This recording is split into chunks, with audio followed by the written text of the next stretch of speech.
Third, Subramanian says that Combs violated the Bureau of Prisons regulations in the MDC when he was making these three-way phone calls or using other inmates' phone access codes. He broke the rules while in the MDC while he was seeking bail, and when he knew the government had already alleged he was reaching out to witnesses and engaging in obstructive conduct, yet Subramanian says he does this. Fourth, this was interesting, Subramanian actually took issue with what he perceived to be Sean Combs' lawyers misrepresenting to the court about whether or not Combs' legal pads in his jail unit were actually labeled legal or not. This was with respect to a separate inquiry on whether his rights were violated when photos were taken of those legal pads. It seemed to be the suggestion that the defense might not have been so accurate about when or if those pads were labeled legal or not, so it's a bit of a problem there.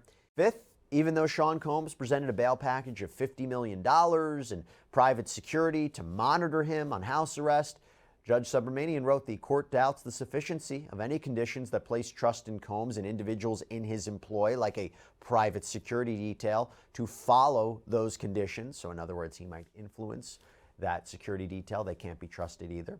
And here's the final point.